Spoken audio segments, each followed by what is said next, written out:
the routine prison. The alarm screamed at 6:30 a.m., slicing through the silence of Arjun's small apartment. He dressed, drank his bitter coffee, and stared blankly at the mirror. Another day, another performance. He wasn't living, he was repeating. The same route, the same desk, the same smile he wore like a mask. Deep down, he wondered, is this really what life is supposed to feel like? He had everything people called success, salary, respect, comfort, yet nothing felt alive inside him. Every day he walked into the office, it felt like stepping into someone else's dream, the first crack in the mask. That morning, Arjun sat through another meeting filled with empty words. Targets, growth, next quarter. His colleagues nodded like machines, pretending to care. But his mind drifted to a time when his life had color, when he used to paint for hours, losing himself in every stroke. Now, his creativity was buried beneath spreadsheets and deadlines. He caught his reflection in the conference room glass, smiling, professional, lifeless. And in that split second, something cracked. He realized the smile he wore every day wasn't pride. It was survival. For the first time in years, Arjun felt it. The quiet voice inside him whispering, "You don't belong here." He didn't know it yet, but that whisper was about to change everything. The forgotten dream. That night, Arjun couldn't sleep. He wandered into the attic, a place untouched for years. Dust covered everything, including a wooden box marked Dreams.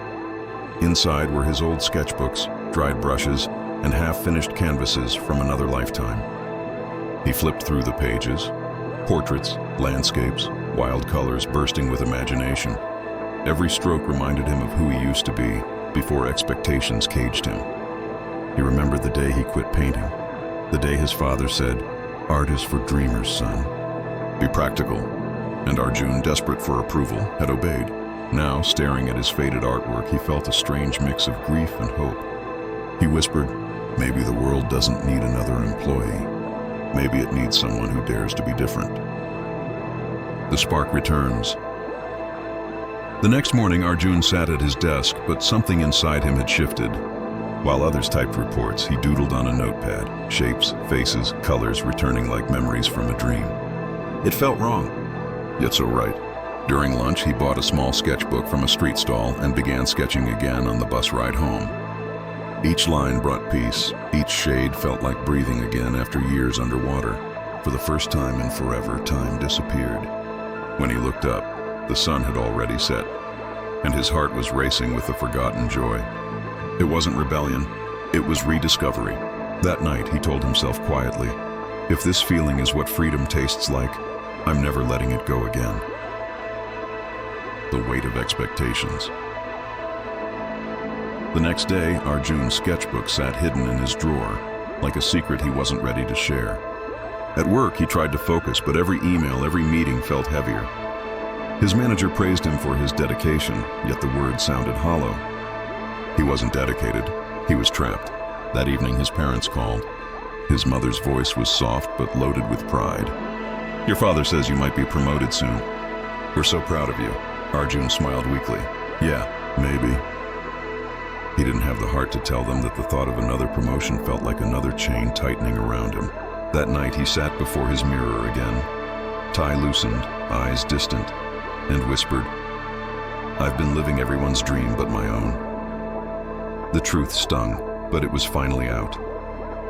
The choice days passed, and the voice inside Arjun grew louder. Every time he opened his laptop, it whispered, "This isn't you." One evening, after yet another draining call, he stared at his resignation letter on the screen, half written, half feared. He thought about the risks, the rent, the bills, the stability his family admired. But he also thought about his art, the one thing that made him feel alive. He realized that no one was coming to give him permission to live differently. It had to be him. He closed his eyes, took a deep breath, and hit print. The letter trembled in his hands, not from regret, but from freedom. For the first time in years, he smiled, a real smile. "Tomorrow," he said softly, "I choose me." The leap. The next morning, Arjun walked into the office with calm resolve. His heart pounded, but his steps felt lighter than ever. When he handed his resignation letter to his boss, there was silence, then disbelief. "You're throwing away a secure career for, what, painting?" Arjun smiled gently. "No, I'm not throwing it away. I'm finally picking it up." He packed his few things, a photo frame, a mug, a notebook, and walked out without looking back. The city noise felt different that day, not chaotic, but alive. For the first time in years, he wasn't rushing anywhere.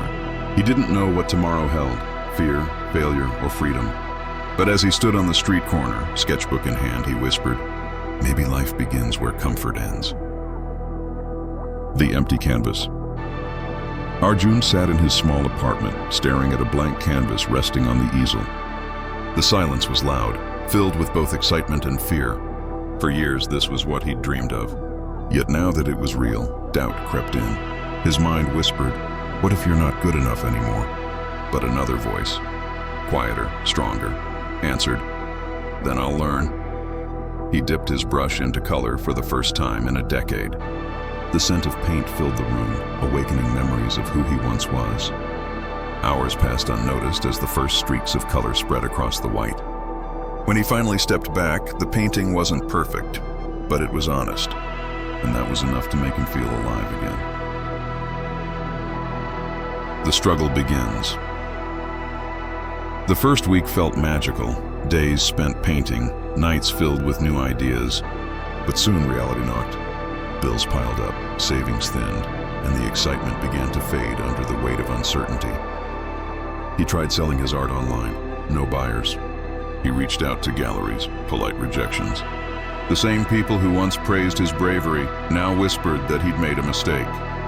Even his parents grew silent on calls.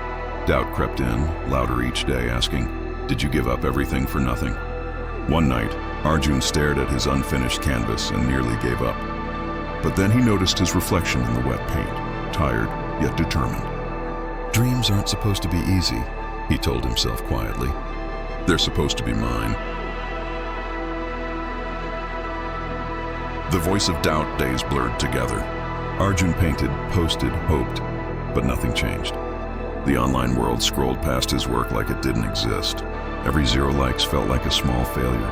He started questioning everything: his talent, his timing, his worth. At night, his thoughts grew heavy. Maybe my father was right. Maybe art was never meant for me. He stopped painting for a few days, telling himself it was a break, but deep down it was fear. He walked past his easel like it was a ghost of his broken confidence. But one evening, as he scrolled through his old paintings, something inside reignited. Even in failure, they felt true. He realized the world's silence didn't define him. His persistence would. "If no one believes in my dream," he whispered, "I still will." The spark returns. The next morning, sunlight streamed through the curtains, landing on his dusty brushes. Arjun picked one up almost instinctively and felt a spark, faint but real. He began painting again, not for validation, but for peace. Every stroke became a release, every color a memory of who he was meant to be. He stopped checking notifications, stopped counting likes. For the first time, art wasn't about approval, it was about honesty. And something beautiful happened. A stranger online stumbled upon his work and shared it with the words, "This painting feels alive." Within hours, messages began to pour in. Arjun smiled softly, realizing that when he stopped chasing others' approval, the world finally started noticing his truth. The first light, Arjun woke up to dozens of comments praising his work. But what mattered most wasn't the attention, it was the connection. People wrote about how his art reminded them of dreams they had abandoned. For the first time, his story wasn't just his own, it was everyone's. He realized something powerful. Purpose isn't found in imitation, it's found in authenticity. He spent the day painting with renewed energy, not chasing perfection, but expressing truth. When he looked at the finished piece that evening, he whispered, This is what living feels like." And for the first time, he didn't feel behind. He felt aligned. The world responds. Days turned into weeks, and Arjun's art began to spread organically. He was invited to a local exhibition, small, humble, but his heart raced at the thought. Standing beside his paintings, he watched people pause, stare, and feel something. An old man said softly, Your work makes me remember who I was. That single line hit Arjun harder than any award could. He didn't need fame. He needed impact. He realized that success isn't how many people know your name. It's how deeply your story touches one. Full circle. Months later, Arjun's parents visited his studio for the first time. They walked in quietly, taking in the colorful chaos that surrounded him. His father stood before one painting, a portrait of Arjun as a child, holding a paintbrush. There was silence, then a slow nod.